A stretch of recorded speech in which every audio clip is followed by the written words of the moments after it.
Eh bien, salut tout le monde, c'est Rio. Aujourd'hui, on se retrouve pour une nouvelle vidéo en compagnie de mon nouveau petit bijou. Bon, cette fois-ci, c'est pas une moto, mais c'est une voiture. C'est mieux que rien. Bref, je vous laisse la suite de la vidéo.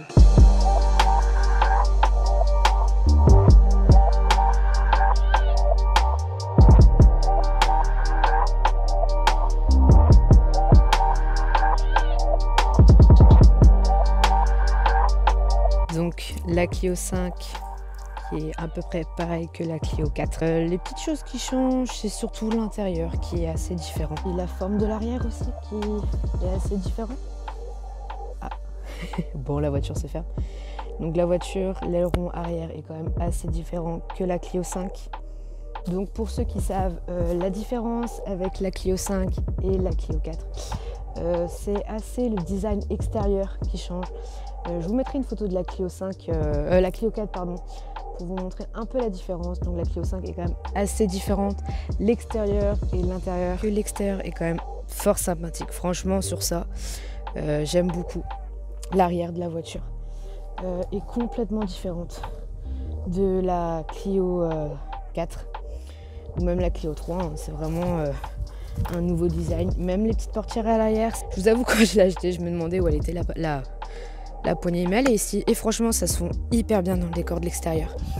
La poignée, on n'a plus le petit truc pour mettre la clé, hein, c'est vraiment tout par électronique. Donc si votre clé elle n'a plus de batterie, vous changez la pile. De ce qu'il y a de nouveau aussi, c'est les rétroviseurs, les petits néons LED, tout ça qui se rabat. Je crois pas qu'il y a ça sur la Clio 3 et ce que j'aime beaucoup particulièrement sur la Clio 5, c'est la gueule qu'elle a devant. C'est complètement différent. Avoir les petits détails sur le capot, je trouve ça magnifique. Et ce que j'aime énormément, c'est la différence des phares. On peut constater, sur les anciennes, il n'y avait pas le petit contour ici. Fort sympathique. Et puis ce que j'aime bien, c'est full LED. Donc, comme on peut le voir ici, il y a marqué, si je montre bien sûr, voilà. Avec le petit reflet, c'est assez compliqué à montrer, mais il y a marqué LED Pure Vision Renault. Donc franchement, ça je trouve ça fort sympathique de la marque Renault d'avoir fait l'extérieur. Après les roues, c'est exactement pareil. Hein. Je m'y connais pas vraiment en roue de voiture, je vous avoue. Du réservoir, si la voiture n'est pas ouverte, on peut pas vous voler l'essence quoi. Même les feux arrière, je les trouve vraiment sympas. Ça se relie bien avec le coffre. Et ce qui est pratique avec la petite clé. Donc la clé que vous avez ici, vous avez l'ouverture de la voiture, la fermeture et l'ouverture du coffre.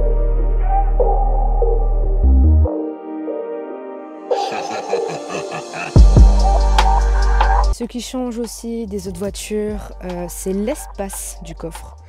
J'ai mon petit bazar à moi. Hein. C'est que c'est très profond. Franchement, je sais pas si on va voir dans la vidéo ou pas, mais le coffre est quand même assez profond. On peut remarquer ici, on le voit très peu, qu'il y a quand même une sacrée marge de... Franchement, le coffre est très très profond. Il y a la petite fermeture, hop, pour prendre bien en main le coffre. Et ça, c'est plutôt cool.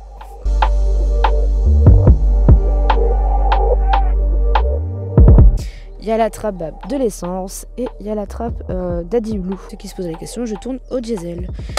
Alors, on va pouvoir passer à l'intérieur de la voiture. Je vais vous montrer l'arrière, donc très simple, la petite poignée ici, plutôt facile et pratique je trouve. Donc voilà les portières.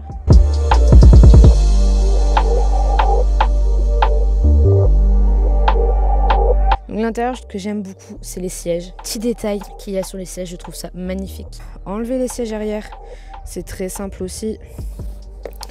Il suffit juste d'appuyer, hop, et de baisser les sièges. Après, comme je vous ai dit, on n'est pas sur quelque chose de plat. On voit quand même qu'il y a une petite bosse. Hein. On voit quand même l'écart qu'il y a. Et bon, après ça, personnellement, c'est pas très dérangeant, à part ceux qui aiment bien faire un peu des voyages et puis dormir dans leur voiture. Alors, la capacité de cette voiture-là, c'est qu'il y a une petite musique d'ambiance dès que vous ouvrez la portière. La petite musique de bienvenue qui est fort sympathique. Donc voilà l'intérieur de la voiture. Bon, c'est un peu aménagé parce qu'il y a un peu déjà en bordel, je me suis un peu installée. Donc on peut remarquer déjà premièrement les appuis-têtes des voitures qui sont complètement différentes. Et j'aime bien parce que c'est vraiment différent et ça fait vraiment sportive. Et ça personnellement, j'aime beaucoup. Après, il y a vraiment, comme je vous ai dit, les petits détails de la voiture, des sièges. Je trouve ça vraiment magnifique. Le tableau de bord. Donc j'ai pas pris le tableau de bord de style tablette électronique, donc j'ai vraiment juste le milieu qui est électronique. La tablette a fait 7 pouces. Après, tout ce qui est commandement de la voiture. Donc voilà, on se retrouve à l'intérieur côté conducteur de la voiture. Donc c'est plutôt fort sympathique. La vue, on a la vue sur les arbres. Le volant, tout ce qu'il y a de classique.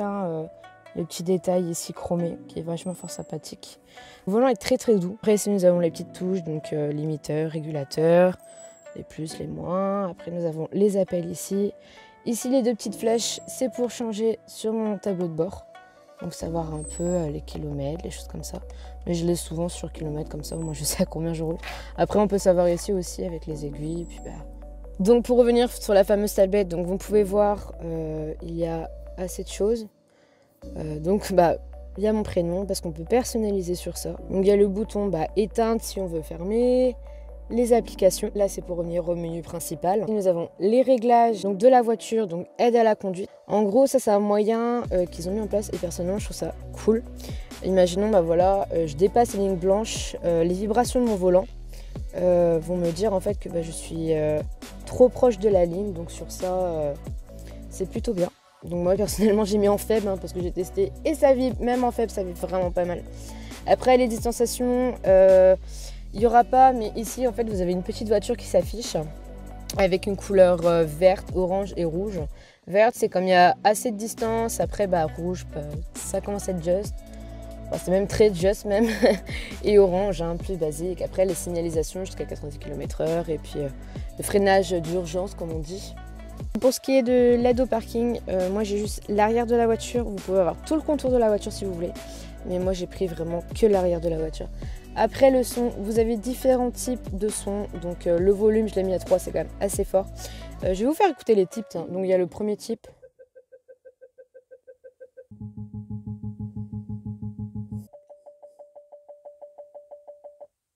Qui est assez dans les aigus. Donc personnellement moi j'ai mis le 1, ça me va très bien et j'ai mis à 3 de volume parce que c'est quand même assez fort. Je sais pas si on se rend compte dans la vidéo ou pas, mais personnellement ça se rend assez, c'est quand même assez fort. Après configuration de la voiture, donc les essuie-glaces, l'accueil, il y a vraiment plein de petits détails fort sympas que modifier. Vous pouvez aussi modifier votre écran, votre accueil. Donc personnellement moi j'ai mis vraiment ce que pour moi j'utilisais.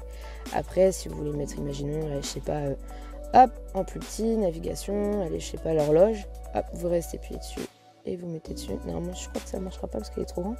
Peut-être en moyen. Allez, je sais pas, je mets horloge, hop, normalement c'est la bonne taille. Si j'arrive à le mettre. Voilà.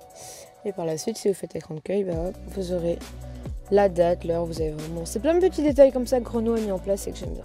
Vous avez tout ce qui est son, après le mode, c'est vraiment pas quoi. Après les sources, c'est pour personnellement chercher la fréquence de radio, qui me sert un peu à rien parce que j'écoute pas, mais bon, on va rester sur le canal Bluetooth. Si vous appuyez dessus, en même temps, ça coupe le son. Si vous appuyez sur plus, ça remet le son. Ça remet plein de petits, focus, plein de petits détails fort sympathiques de la voiture. Ça évite d'être vite fait là-dessus sur la tablette.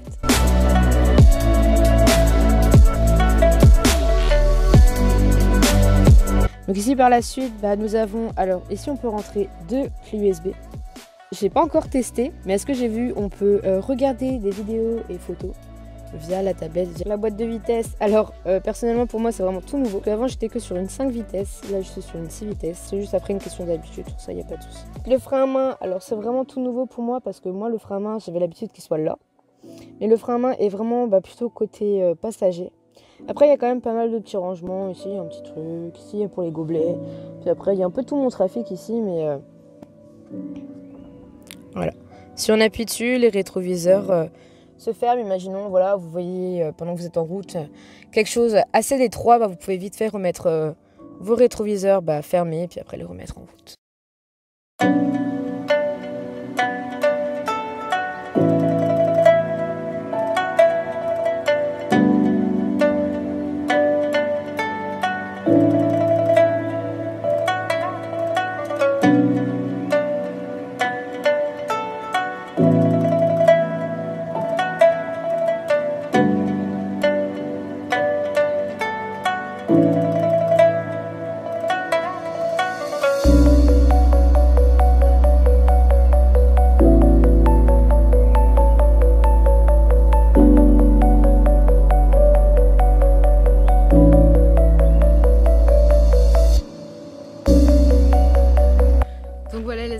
fin de la vidéo. J'espère que ça vous aura plu.